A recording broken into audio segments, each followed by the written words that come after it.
Ayan.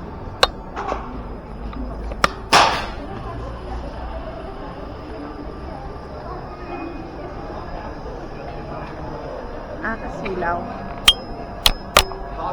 Ayan.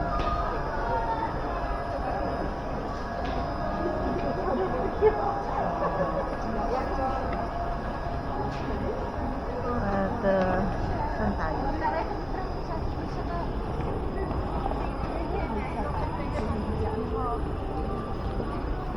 Dito tayo. Tambay-tambay muna tayo dito sa gilid. Wala namang kasama yung anak ko eh. Kaya free ako. Free ako ngayon. Dito muna tayo sa night market. Magtambay.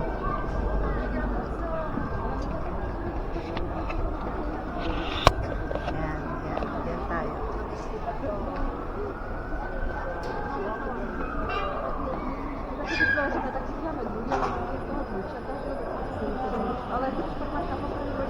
Ayan o, umiikot na yung Ferris wheel o. Ayan o.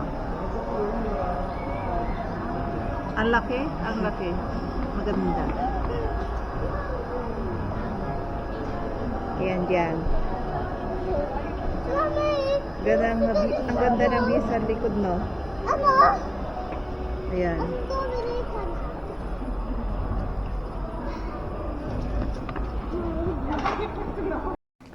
Ayan, pababa ulit tayo.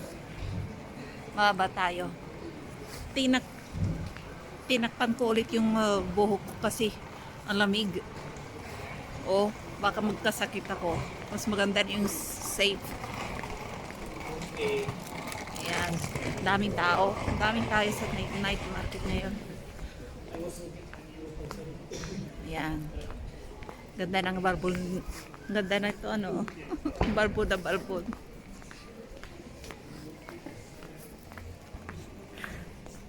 Punta tayo sa ano, sa shopping mall. At ano, magkakape tayo doon. Ayaw lumabas ng anak ko eh. Kaya ako na lang. Ayan. Tingnan niyo sa ano, sa likod. Ayan oh. Ngayon, alam niyo lahat ng restaurant may tao, hindi kagaya dati. Pupunti. Ayan, malapit na tayo sa shopping mall. Ganito ang araw-araw na buhay dito sa Czech Republic. Ayan. Malamig, malamig. Ayan. Ayan, nasa mall na tayo. At tingin tayo ng ano, tinapay. Bibili ako ng tinapay.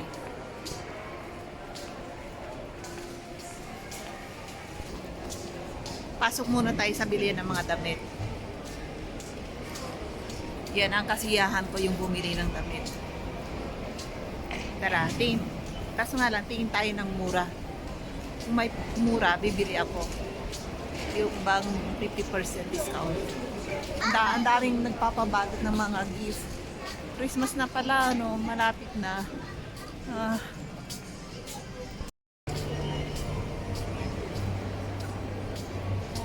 Ayan.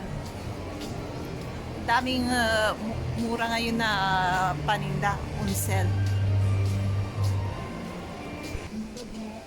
Ayan, tingnan niyo yung mga tao kung anong mga suot-suot nila. Para silang mga ate na mga kasalan, ha. Ang gaganda. Mga sosyal ang mga tao rito. Ayan. Yung mga branded na damit, mga 50% discount na yun. Kahit yung mga sapatos at bag, mga branded. Napakamura ngayon dito. Tsaka yung mga pabango. Sometimes, ano, on sale talaga, mga 70% or 80% discount. Ang daming mura ngayon.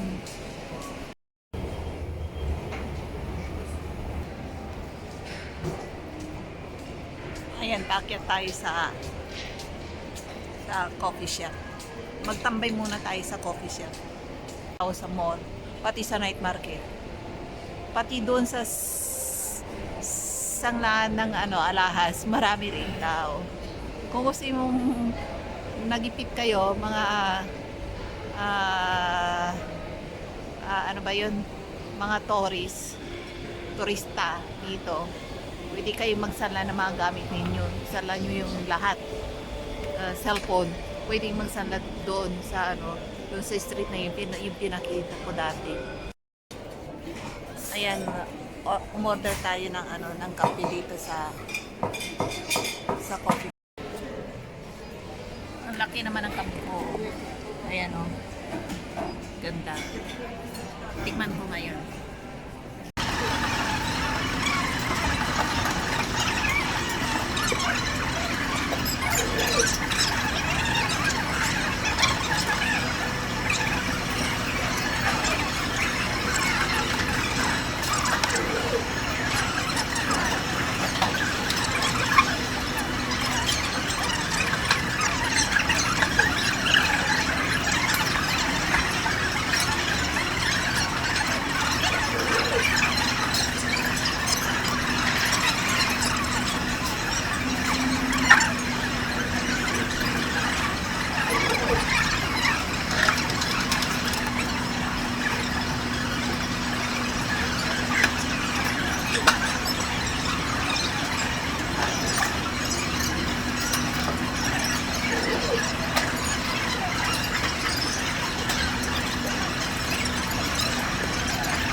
Ang laki ng tasang nabili ko sa sa parang busog na ako maya ihi ako ng ihi nito.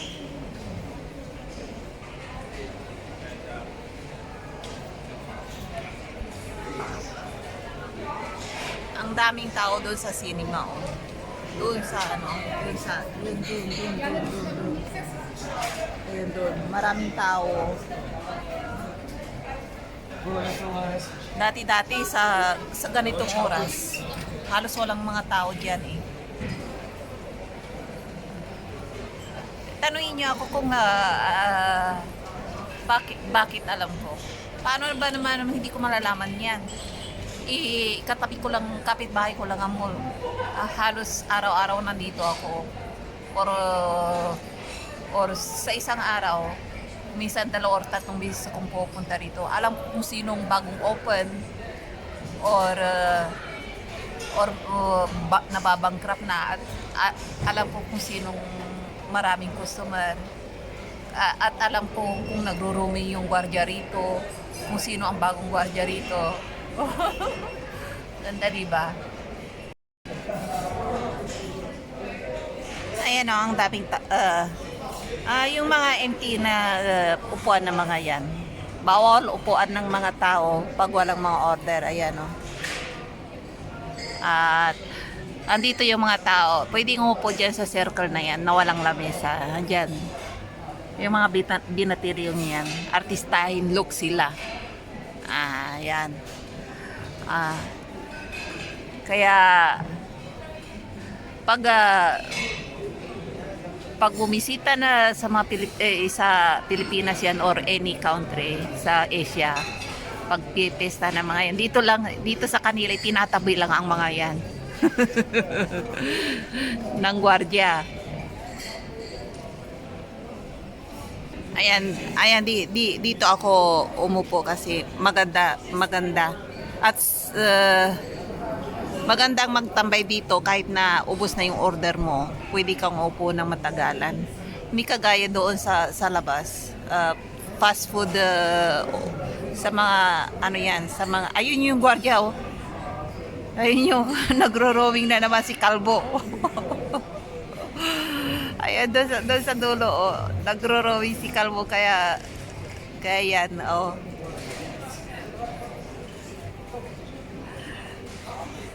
Kaya maganda pag nandito ako. Ayan. Daming customer sa lahat ng shop. Parang nilulustay nila yung mga pera nila. January na naman, wala namang pera mga tao. Tingnan nyo mga postura ng mga tao dito. Akala mo kung aatin ng kasalan or ballroom dancing or mga ganon. Ang gaganda ng mga damit, ay, ganito dito pag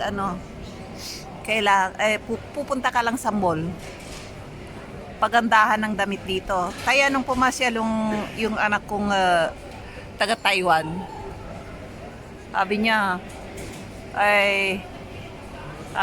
nakakaya naman tong damit ko. Sabi niya ganun. Paano, naka-sweater lang at saka nakapantalon na yung bang pang Taiwan, pang motorbike style ba? Sabi, ang gaganda ng mga damit dito, sabi niya. Lalo yung mga dalaga, sabi niya. Nung umuwi siya sa Taiwan, binida niya, sabi niya, grabe yung mga tao doon, gaganda ng mga damit. Ano lang sila sabi niya, magro-grocery lang at kakain lang sa mall. Akala mo kung aatin sila ng mga kasalan, sabi niya. Ayan, tignan nyo yung mall dito. Ang ganda, di ba? Sa ano to maliit na town city nila. Hindi mismong sa main city nila na malaki, yung capital nila na Praha. Mas maganda doon kaysa dito. Pero yung may mas malaking mall pa doon sa Praha. Ang ganda. Ang daming Asian restaurant doon sa mall na yon. Tagal na hindi pa ako napunta ng Praha Pag papasyal nga ako. Kaso nga lang, parating may trabaho nga sa ako. Kaya siya available.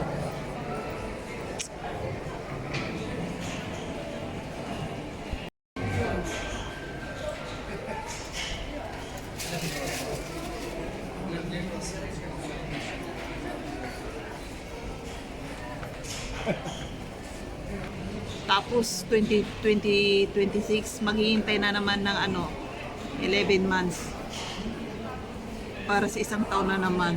Ang bilis, no? Ang bilis ng taon. Tatanda na naman ako ng isang taon nito.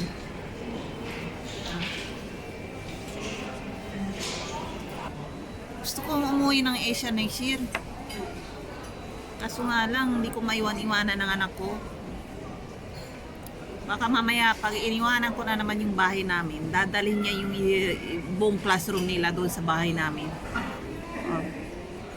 Pagbalik ko galing bakasyon, sira lahat. Ayun, kailan ba yun?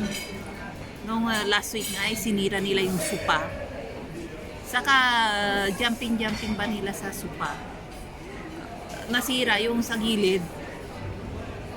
Galit na galit ang asawa ko Nung una rin yung galing sa sa Taiwan na teapot na binili ko sa Taiwan. Sinira rin nila. Asar talaga ako. Binili ko pa naman yun doon sa sa isang set yun isang set.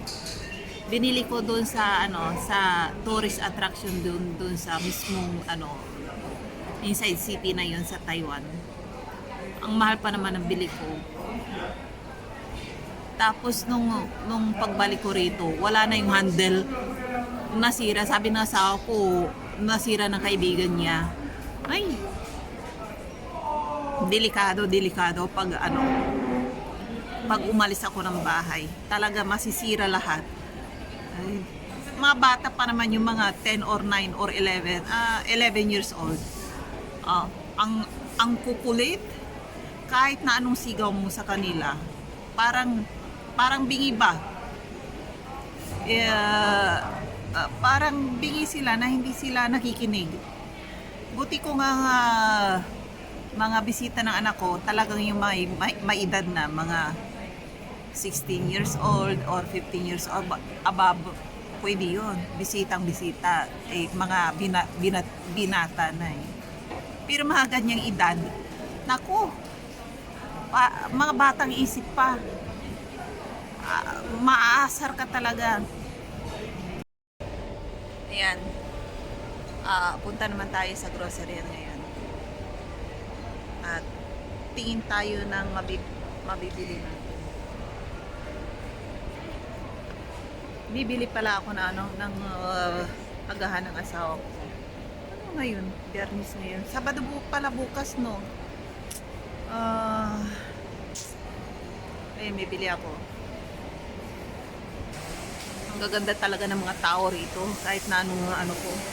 Sana ko lumingon. Ang mukha nila parang maanghel eh. Kahit na anong isuot nila, ang gaganda talaga nila. Ganda ng mukha nila, ang liliit. Oo. Ayan. Tingin tayo. Bibili na lang ako ng pagkain ng asawa ko. Tuwi na ako. Hindi ako pwedeng magtagal dito at yung anak ko nandun sa bahay. Ayan. Tingin tayo ng sabapan laba rito. Ayan, nakatutok na naman sa pagmumukha ko yung camera. Kailangan ko ng to is selfie stick, yung mahaba para medyo malayo-layo ang kuha. Kaming mura oh. Basta't may club card ka rito dito sa mall na to, halos 50% discount. Halos 60 or 70% discount. Dami. Ayan. Naghahanap ako ng sabong panlaba. Kung dyan sa Pilipinas, may Ariel na brand. May Ariel din dito, no? Hindi lang dyan. Sa dami-dami ng brand na sabon, panlaba. Hindi ko alam po anong pipiliin ko. Ayan.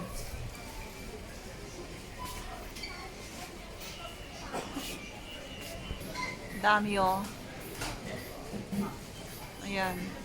Ano kaya? Ariel or other brand? Bahala na.